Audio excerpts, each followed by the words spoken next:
Bonjour à tous et bienvenue dans Cult & Geek pour une nouvelle vidéo de presque qualité. Je suis avec l'ami Kerr pour vous parler du tout début de cette saison 3. 5 épisodes sont sortis, qui a pu en regarder plusieurs. Je n'ai regardé que le premier et demi, je suis dans le deuxième. Et on va vous faire du coup un avis à chaud de ce tout début, de ce démarrage de saison. Kerr, qu'est-ce que tu en as pensé? Et bonjour évidemment. Alors déjà bonjour à toi et bonjour à tous. Saison 3 de The Witcher.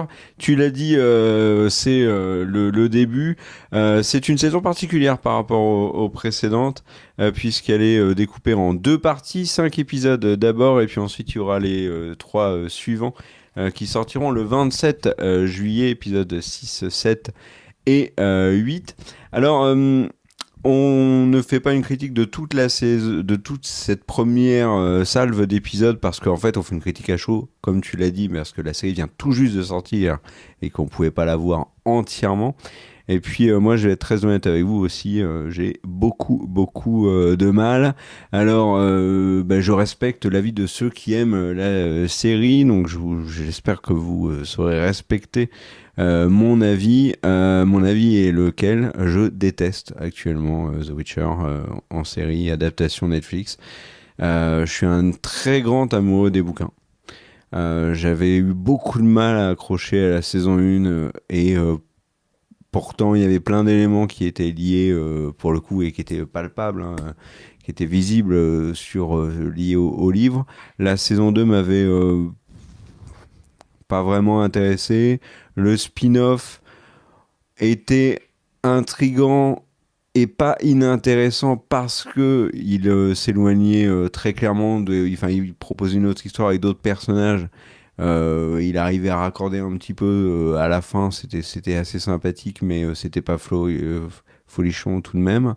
Et là, ce début de saison 3, moi je comprends pas. Je comprends pas plein de choses. Alors déjà, ce qu'il faut savoir, c'est que c'est la dernière saison d'Henry Cavill, que ça se sent de ouf, qu'il a plus envie d'être là, que la décision a été prise, qu'il arrête. Il tourne cette saison forcé, et on sait pourquoi. Henry Cavill est un grand amoureux de The Witcher. Il a dit qu'il continuerait tant que le travail de Sapkowski était respecté. Il arrête la série, c'est donc l'œuvre de base est pas du tout respectée. Moi, je vais pas épiloguer trop longtemps sur le respect de l'œuvre.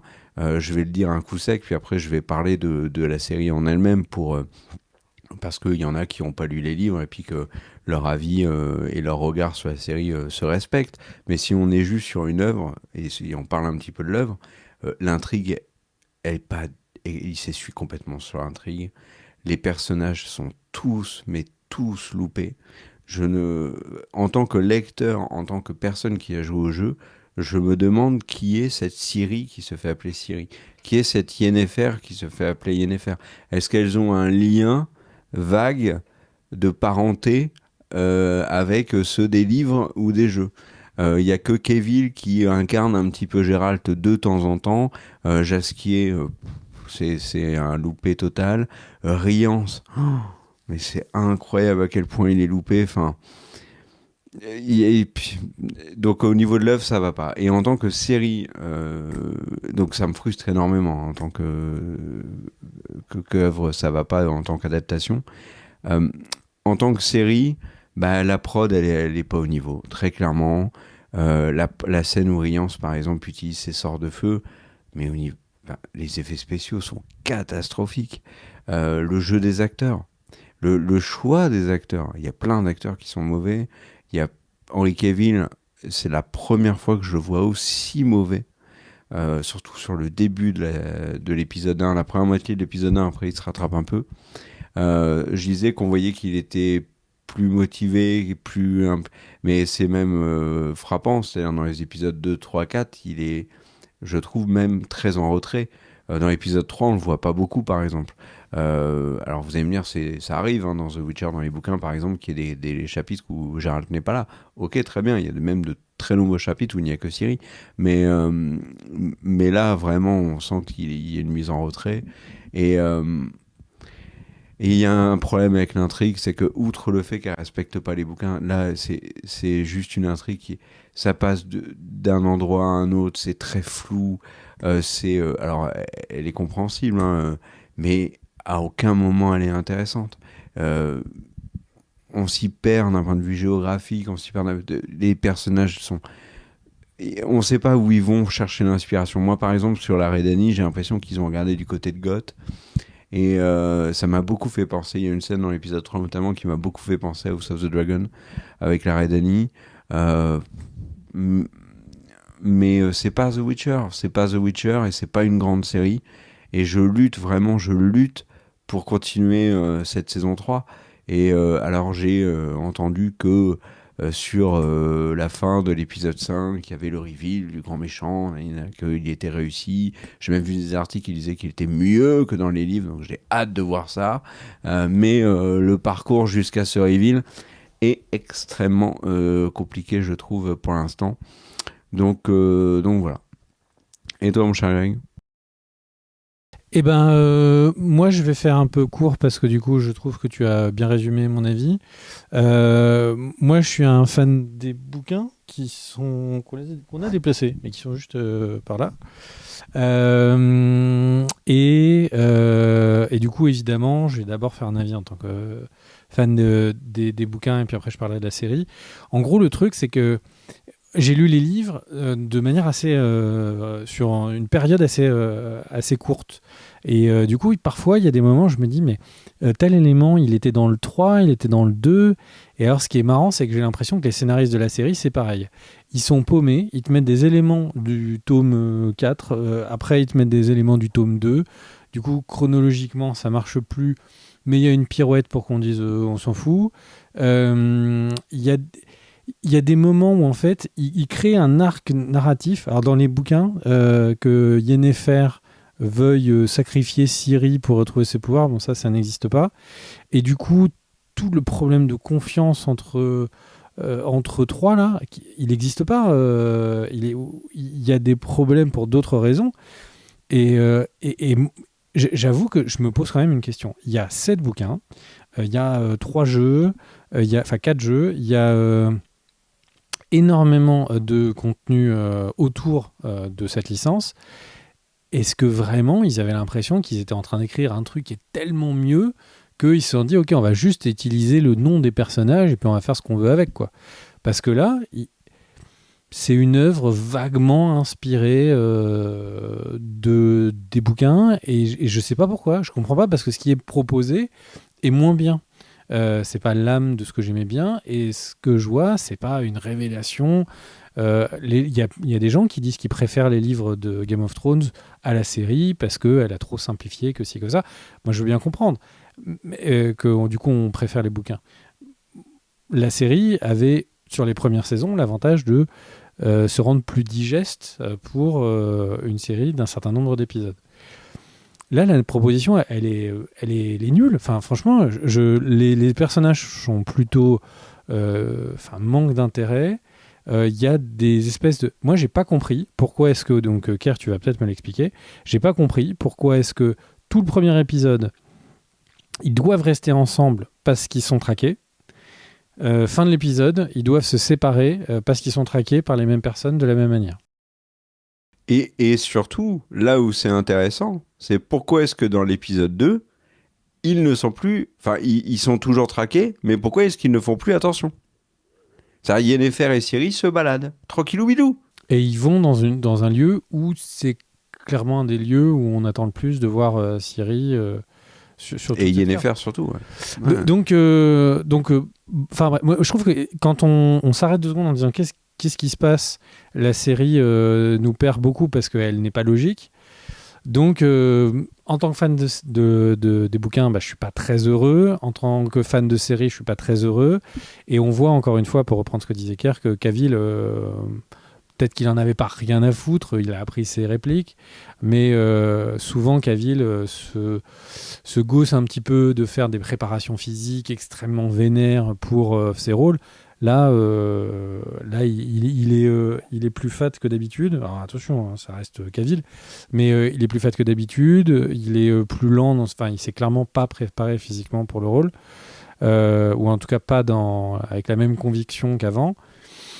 C'est c'est très chelou. Je sais pas trop ce qu'on est en train de regarder. Ça a un gros budget. Et encore une fois, il y a une grosse confusion. Witcher n'est pas une série où un épisode égale un gros monstre. Ça n'a jamais été ça, les bouquins. C'est la série. Ils ont voulu faire. C'est limite si je ne serais pas surpris s'il y a un moment il arrive dans une ville et il devient consultant de la police parce que c'était la mode des consultants, type le mentaliste et tout. C'est une série qui est une espèce d'hybride de qu'est-ce que des gens has-been pensent que serait une série qui devrait nous plaire. Voilà. Bon, manque de bol, ça ne nous plaît pas. Et un truc aussi, là, puisque tu parles de ce que fait Kevin, mais juste en tant que sorceleur, parce qu'ils essayent de nous rappeler qu'il est sorceleur de temps en temps, donc il va tuer des monstres, et il le fait à plusieurs reprises dans cette première grosse moitié de saison, il ne parle pas des monstres. C'est-à-dire qu'il arrive sur le monstre, il bute le monstre, on est content, on a une nanère. On n'a pas tout ce qui est le folklore autour du monstre, autour de quelle potion il utilise, quel sort il va utiliser, etc. Enfin, quel signe il va utiliser. Enfin, et paradoxalement, je trouve que les moments où il se bat sont les moments les plus réussis, visuellement, de la série. Ouais, non, je te rejoins, ça va pas. Ça va pas. Et tu sais, quand tu dis oui, c'est pas préparé physiquement, mais même dans le jeu, juste dans le jeu, quand il fait ses grognements, quand à un moment donné il se tourne vers Ciri, Ciri, elle fait un monologue qui sort de nulle part, et il se tourne vers Ciri, et puis tout d'un coup il y a un bruit, alors il regarde le bruit, et puis il joue super mal, Là, on sent vraiment, et moi j'aime bien Henry Cavill. Et on sent, et d'ailleurs je vous conseille de le regarder dans la série Les Tudors, mais on sent vraiment que c'est presque volontaire, qu'il veut montrer à l'écran qu'il en a marre du traitement par Netflix de la licence The Witcher. Et je pense que je suis pas complètement à l'ouest quand je dis ça. Comme je te disais, je suis d'accord avec toi. Il y a un truc moi, qui m'a rendu fou, c'était la showrunneuse de la série qui expliquait que les fans de la série qui sont attachés aux créations originales de la série allaient être contents. En fait, ils ont rien compris, quoi. Enfin, il y a peut-être 15 personnes sur la planète, 20 personnes sur la planète qui préfèrent la série au bouquin ou au jeu. Si c'est vraiment à ces 15 personnes qui veulent faire plaisir, effectivement, on n'est pas dans le lot. Non, il y a plus de personnes que ça, mais dans ce qu'elle a dit, elle, et dont tu me parlais en off, c'était qu'ils allaient rajouter d'autres nouveautés qui n'étaient pas dans les bouquins pour faire plaisir à ceux qui ne connaissent pas les bouquins. Et je suis d'accord avec toi, ça a littéralement aucun sens. La personne qui connaît pas les bouquins, si tu lui sors des trucs des bouquins, c'est neuf pour lui. Il n'a pas besoin qu'on aille lui chercher des trucs qui sont pas dans les bouquins pour lui dire t'as vu, en plus c'est pas dans les bouquins. Il le sait même pas que c'est pas dans les bouquins vu qu'il les connaît pas, les bouquins. Donc et c'est pas une critique, vous avez complètement le droit de regarder The Witcher et même de l'apprécier sans avoir lu les bouquins. L'idée de faire plaisir à ceux qui sont pas les lecteurs, mais c'est quoi cette défense? Enfin, je pense que cette série est un vrai naufrage industriel pour Netflix, et je sais pas comment ils savent et comment ils peuvent faire pour s'en sortir. Tu sais que quand même, quand Kevin est parti, donc les raisons du départ de Kevin, on les connaît, c'est qu'il était donc mécontent, et c'était pas du tout pour un problème de planning, puisque Kevin est parti sur d'autres projets après qui n'étaient pas signés. Et derrière, quand ils ont dit on va prendre Liam Hemsworth, il y a eu un moment de flottement où ils ont proposé à la showrunneuse et aux producteurs de la série de l'annuler, la série. Netflix a dit on peut l'arrêter là si vous voulez. Netflix est conscient que cette série va dans le mur et surtout n'intéresse pas. Alors, le truc, moi, qui me fait penser que la saison 3 démarre très mal, alors après, ça va peut-être être complètement contredit par les chiffres, mais là, par exemple, dans les tops de genre IMDb et compagnie, des séries populaires, elle est très très loin. Là, elle est 39e ce soir, la série la plus populaire du moment. Donc forcément, elle va remonter, parce qu'elle était très bas du fait qu'elle était plus diffusée. Donc elle remonte, elle va peut-être remonter beaucoup plus haut. Mais moi, j'ai pas l'impression qu'il y a un emballement autour de ça. Et surtout, les notes sont pas bonnes pour les épisodes. Donc, on verra ce que ça donne. En tout cas, est-ce que tu as envie de continuer? Il y aurait peut-être pas la chaîne, je pense que je le ferai pas. Je suis curieux Alors déjà, Kerr m'a un petit peu spoilé en me disant qu'il y a un des grands méchants de l'histoire de Syrie qui allait apparaître, et ce qui est Alors, ça, je sais pas si c'est lui, hein. Je sais pas si c'est lui. Moi, le seul élément que je peux te dire, c'est qu'il est évoqué. Mais je ne sais pas du tout s'il va apparaître là. Ça me paraît très bizarre qu'il apparaisse aussitôt, hein. Comme toi, je me suis fait la même remarque. Il est, et j'avoue que j'ai regardé le casting de l'épisode 5, j'ai pas vu son nom cité. Donc, mais par contre, il y a un personnage très important, donc Missile, qui apparaît en douce comme ça dans l'épisode 3. Bon, je sais pas ce qu'ils vont faire de ça, je sais pas ce qu'ils vont faire de Jasky aussi. Enfin, il y a beaucoup de choses qui sont étonnantes dans la série. Pourquoi est-ce qu'ils ont pas juste adapté le bouquin? Après, le bouquin, il faut reconnaître un truc, c'est qu'il est très très dur à adapter. Et on le avait dit, tu sais, tu te rappelles, sur la première saison, je crois, ou même, non, je pense que c'était sur la deuxième saison, on avait dit que on va dire la dernière grande partie de The Witcher, c'est complètement inadaptable en série télé. Alors vraiment, donc on verra bien. En tout cas, moi, je te rejoins. Je suis un peu comme, je, je- je vais le regarder, mais vraiment, ça va pas être facile. Ça va pas être facile, et s'il y avait pas la chaîne, je pense que si je regarderais quand même, je pense, mais vraiment sans rien en attendre. Et je peux vous dire vraiment que de toutes les séries que j'ai vues cette semaine, c'est la moins bonne, hein. Voilà. Tu vas rajouter un truc? Eh bien, je voudrais rajouter le mot de la fin. Et donc, résumé, si vous n'étiez pas sûr d'avoir aimé la saison 2 et que cette saison 3 vous hésitez, n'hésitez plus, n'y allez pas. Et pour finir, j'ai envie de te dire, est-ce que Kerr, tu veux nous faire le mot de la fin? Mais comme tu venais faire le mot de la fin, je vais faire le mot de la fin et te permettre de refaire le mot de la fin. Non, je rigole. Merci à tous d'avoir regardé la vidéo. Alors oui, en effet, on n'était pas très positif, mais ça arrivera. Ne vous inquiétez pas, il y a d'autres vidéos où on l'est beaucoup plus. Mais bon, je pense qu'il faut, il y a quelque chose qui nous déçoit, on doit être capable de pouvoir le dire. Et c'est pas parce que vous ne partagez pas ce point de vue-là que on peut pas le faire, et que surtout vous ne pouvez pas dire vous dans les commentaires que vous avez aimé la série. L'important, c'est de se respecter et de respecter les avis des uns et les autres. On se retrouve très vite sur la chaîne pour d'autres vidéos. Prenez soin de vous et passez un bon début d'été. Ciao!